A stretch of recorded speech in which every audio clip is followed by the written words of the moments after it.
Good morning from the campus of the United States Sports Academy in Daphne, Alabama. This is Sports Talk USSA. I'm Dr. Arthur Ogden, the Chair of Sports Management, and I serve as moderator on these programs in which we engage current topics in sport that are of interest.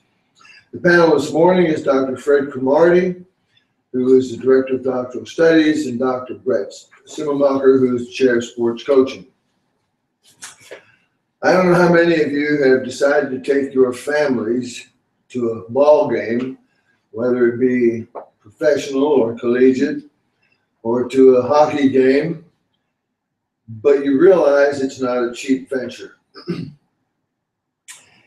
There's ever-increasing costs for the tickets, for the parking, for all the stuff that goes along with it.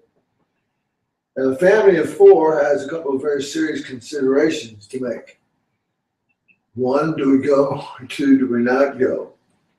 And how many games will they go see, if indeed they go at all? That's what we're going to engage this morning. Now, we've got a lot of statistics to tell us what it costs to go where, and how much is a beer, and how much is a soda, and how much is a hot dog. But according to the last statistics that we get, the price for a family of four to attend a game have gone up disproportionately to the rest of the economy. In other words, we don't have much inflation in the general economy, but we have tremendous inflation in the attendance for a game.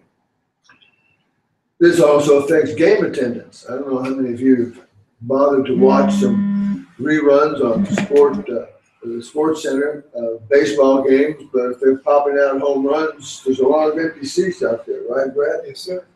And people are staying home to watch the games. In 2014, it was estimated that it cost a family of four to attend an NFL game between $400 and $650, depending on where the family goes and where the seats are situated. And this kind of increase is also happening in colleges, and mainly happening in colleges and Power 5 conferences and Notre Dame. So where this is all going to end in the direction sporting takes with this respect is what we're going to talk about this morning. Fred, you have been very, very familiar with sport costs and sport indices and so forth. What's the cause of this dramatic increase? And I don't want to hear something like human greed. Well, it's not necessarily human greed, it's popularity of the game. The fact of the matter is that even though we went through an economic downturn, what a lot of families did do was they treated that disposable income that they did have as something special, that it was going to be used for them to do something special. And as a part of that, that's where the sport aspect came in. And they decided that, hey, we'll save to go to a baseball game. We'll save to go to a football game. And that's what they did.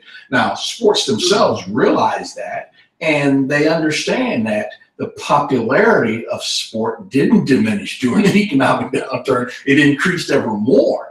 And they're playing off of that. That's why ticket prices have increased, because if you look at it and from a historical standpoint, there has never really been a downturn in the terms of pricing for sport. What they have done is they've gone back from time to time based on weather conditions, and this is mostly in professional sport, based on wins and losses, contenders, and all that good stuff. If there's, let's say, for instance, back when the Bears weren't very popular and they might have played the Cleveland Browns, that's not a game that too many people want to see. So that would be a situation where they price it accordingly, where they could get a good crowd. Right. And that's part of it too. The economic downturn reminds me of something with respect to this whole thing. A lot of us don't realize, but in doing some research, during the Depression, the Great Depression, you know what industry did not suffer? The movie industry. Because they said, It's only going to cost a nickel. And for that nickel, they could go in on a Saturday afternoon or a matinee or whatever and escape the drudgeries of what was going on. I'm not certain that that's what's happening here, but there's certainly something analogous. But that is the nature of the analogy, is because people can escape for that 3 or 4 hour period within that sports setting where they have put aside that money, not only to go to the game, but to ensure that their kids get that hot dog, that soda, dad and mom gets a beer, the kids get a souvenir. They know. And even though you get people that say it's way too high, the cost is too high, and that, they're still going. Brett, how do you think that we can close this gap? Or is it going to be closed at all? I don't know that you can close it. I think that a lot of these professional organizations and even colleges have done a great job of marketing. What have they done? They've gone out, and a lot of these professional organizations bring the women in. They have seminars for women, and now they've got the whole family. Because most of the time the father, the male in the family is sports is life. You see movies about it. Fever Pitch, all those kind of movies where the guy's a Cubs fan.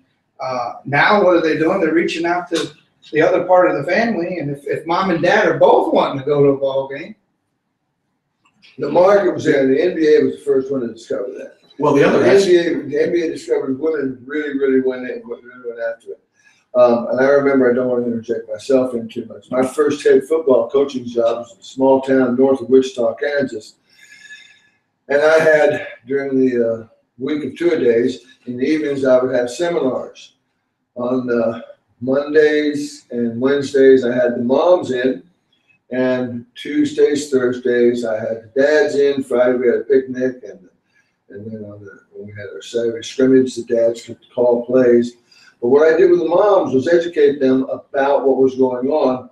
And I took the best built, good looking assistant coach I had, brought him out on stage in his shorts and dressed him from his socks all the way up. So mom knew what son was talking about when he said, I need this equipment, I need that equipment.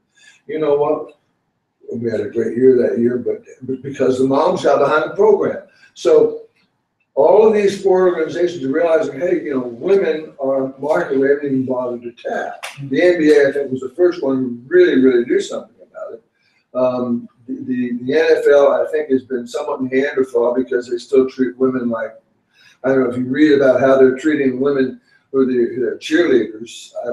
It's kind of a sad story anyway. But getting back to this, saying it's not going to be able to close the gap, that's kind of like, how many times do we hear, well, city council just passed this 1% increase, and it's just to get over this hump. Once they get that 1% tax increase, do you think that ever disappears? No, it stays with us. I don't know where that leveling off is going to come. Well, go ahead. It's really not going to come, because here's the thing that we have to understand is that ticket prices today and the overall ticket function is a very small percentage of the overall league, aspects. They're looking more, look at the TV contracts the NBA just got.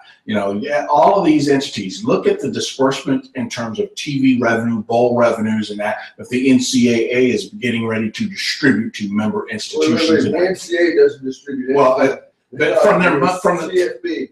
Well, it's CFB, but from the TV contracts and everything, though, too. There's a contract, not a contract. In basketball, you're right. In basketball. Because the NCAA owns that tournament.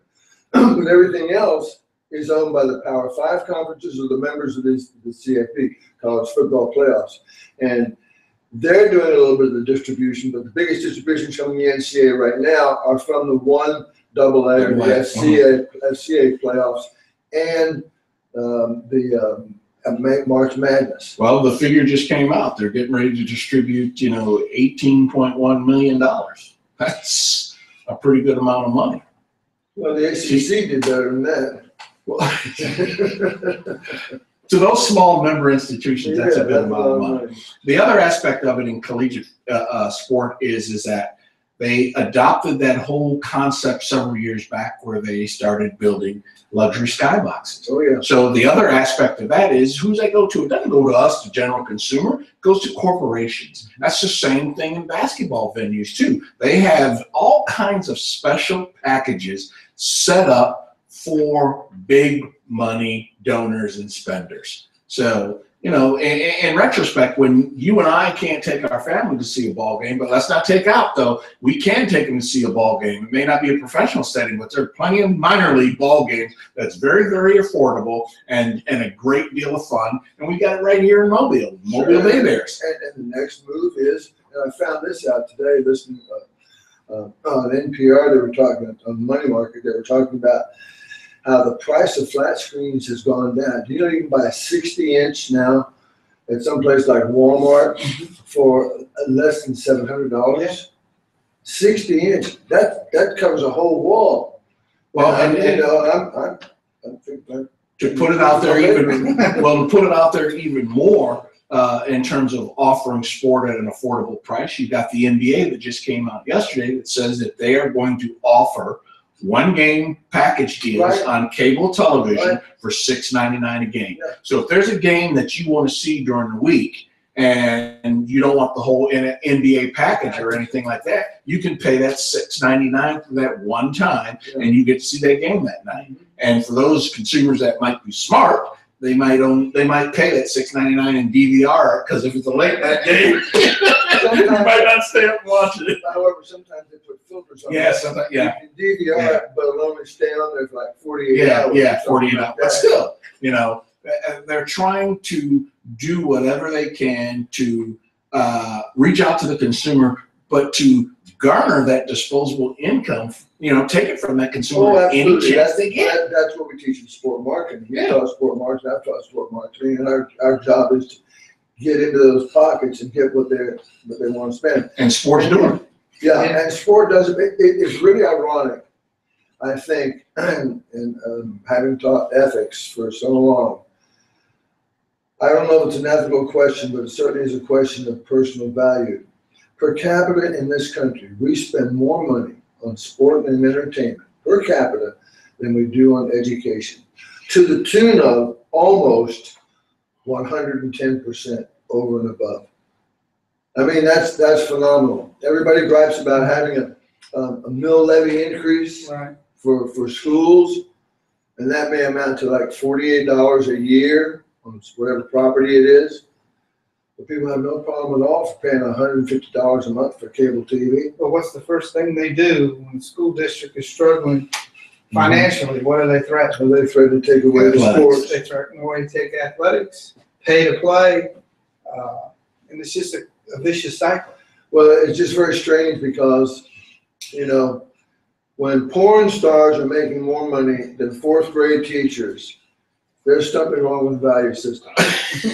I'm not going to say anything on that one. You don't have to, it's a fact.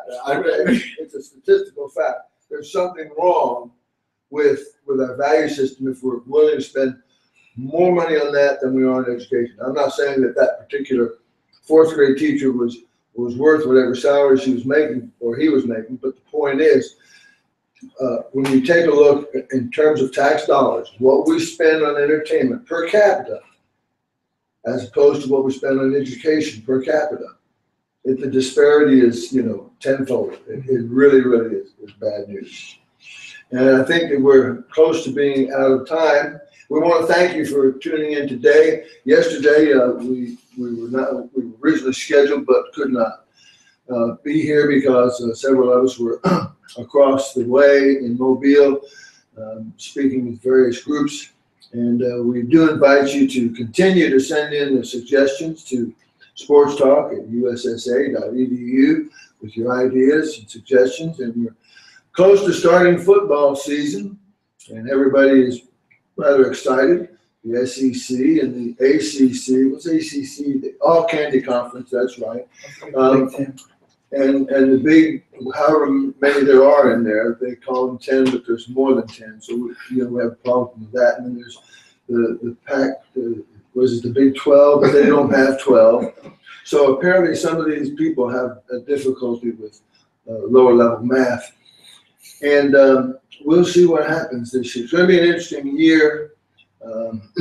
We will have a debate sometime on this show about whether or not the playoffs should be increased to 8 teams, and that'll be a lot of fun. So for Dr. Cromartie and Dr. Simmermacher, I want to thank you for tuning in to Sports Talk USSA, and have a great day in sport.